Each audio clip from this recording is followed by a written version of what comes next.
اگر آپ کو یقین ہے کہ یہ جو گفٹ آپ کو دیے گئے ہیں یہ ناجائز کمائی سے ہیں، آبویسلی کسی طرح آپ اوائڈ کر سکتے تھے، قبول نہ کرتے، معذرت کر لیتے تو بہت اچھا تھا، ورنہ آپ کا تقویٰ یہی ہے کہ انہیں استعمال نہ کریں، کسی اور کے حوالے کر دیں۔ قرآن پاک میں اللہ سبحانہ وتعالیٰ نے ہماری قسموں کے دو طریقے بیان فرمائے۔ ایک فرمایا کہ قسم ہے جو لغو قسم ہے، اس پہ تمہاری کوئی پکڑ نہیں ہے۔ مثلا جو ہم اس میں لغو قسم، ایک تو یہ آ جاتا ہے جو بات بے بات ہمارے منہ سے نکلتا ہے، قسم سے کئی لوگ ایک ان کا تکیہ کلام جس کو کہتے ہیں نا کہ وہ فریکوینٹلی یہ لفظ استعمال کرتے ہیں، اس کی کوئی پکڑ نہیں ہے۔ دوسرا جو آپ نے بغیر کسی یقین کے قسم کھا لی، مثلا کہیں دور سے بلی چلی آ رہی ہے اور میں نے کہا کہ یہ تو بکری کا بچہ ہے، اور کسی اور سے بات کے دوران نہیں قسم سے یہ بکری کا بچہ ہے، اب چونکہ ہم خود ہی شور نہیں تھے اور ہم نے صرف ازیوم کیا تھا، اس قسم کی بھی کوئی پکڑ نہیں ہوتی۔ لیکن جو حلف ہم اٹھاتے ہیں، جو اوتھ لیتے ہیں، یا باقاعدہ نیت اور ارادے کے ساتھ جو قسمیں ہم ہوش حواس میں کھاتے ہیں، ان کو توڑنا گناہ ہے،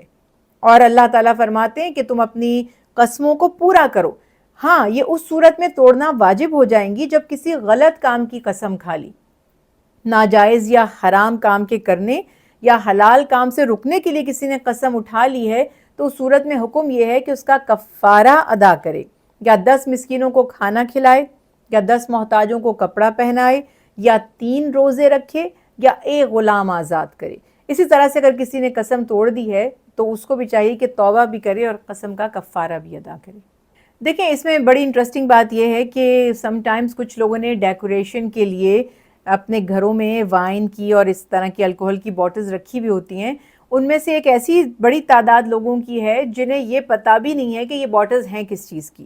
اب جو لوگ ان سے فیملیئر ہیں، جب وہ ان کے گھروں میں آتے ہیں تو سم ٹائمز وہ نیگیٹو ریمارکس دیتے ہیں، ان کی ایک اوپینین بن جاتی ہے کہ شاید ان کے گھروں میں وائن یوز ہوتی ہے یا الکوہل یوز ہوتا ہے، اس لیے یہ بوٹلز پائی جا رہی ہیں۔ اوور آل تو اس میں کوئی حرج نہیں تھا اگر آپ نے الکوہل کی بوٹل تھی، الکوہل کی بوٹل تو ناپاک نہیں ہو جاتی، اگر آپ اس کو دھو لیتے ہیں وہ پاک ہو جاتی ہے، برتن تو برتن ہے، آپ نے اس کو کسی بھی چیز کے لیے استعمال کیا۔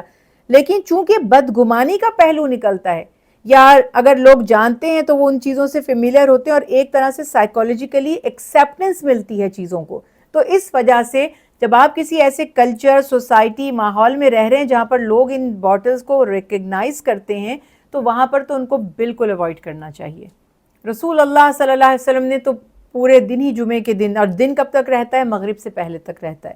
اس کی فضیلت بیان فرمائی، لیکن خاص طور پر جمعے کی نماز سے پہلے تک، نماز جمعہ سے پہلے تک، یعنی کہ جو سمجھ لیجئے کہ جو اس کا پیک ٹائم ہوگا وہ نماز جمعہ کا وقت شروع ہونے سے لے کر وقت رہنے تک پیک ٹائم اس کا ہوگا، اور اس لیے ادروائز کوئی خاص وقت نہیں مقرر کیا گیا۔ یہ فرمایا گیا کہ یہ برکت والا دن ہے اور اس میں عبادات اور دعائیں قبول کی جاتی ہیں۔ رسول اللہ صلی اللہ علیہ وسلم کی بڑی واضح حدیث ہے اس بارے میں، فرمایا کہ اللہ سبحانہ تعالیٰ تو صرف پاک مال ہی سے قبول فرماتے ہیں، تو اگر کوئی شخص صدقہ یا خیرات کرتا ہے تو حلال کی کمائی سے کرے گا تو وہی قبول ہوگا۔ باقی جہاں تک رہی بات، یہ بڑے ایسے کریکٹر ہسٹری میں ہمارے سامنے آتے ہیں جو یہ بیڑا اٹھا لیتے تھے اور وہ ظالم اور جابر لوگوں سے چھین کر یا لوٹ کر غریبوں مساکین میں تقسیم کرتے تھے، یہ ایک ری ایکشن تھا جو کہ ایک سوشل ایفرٹ تھی بیسیکلی، لیکن اس کو آپ انکریج نہیں کرنا چاہیے اس کو۔ اور دوسری بات یہ کہ کوئی شخص اگر یہ کام کرتا ہے کہ میں چھینوں گا امیروں سے یا چوری کروں گا کسی ظالم سے اور غریبوں میں تقسیم کر دوں گا، تو اس کا ثواب اس کو نہیں ملے گا۔ باقی اللہ راضی ہو جائے، کسی کی دعا لگ جائے، تو میں تو اتھارٹی نہیں ہوں کہ اللہ تعالیٰ کو روک سکوں کہ یا اللہ آپ نے کیوں اس کو معاف فرما دیا یا کیوں اس سے راضی ہو گئے، لیکن انکریج بہرحال نہیں کیا جا سکتا۔ ہاں، اس صورت میں جب آپ کو پتہ ہے کہ یہ کس کا مال تھا، آپ کو یقین تھا اور آپ نے وہ کسی بھی طریقے سے اس سے حاصل کیا اور واپس اسی کو لوٹا دیا، تو پھر یہ ایک جائز صورت ہے اس کی۔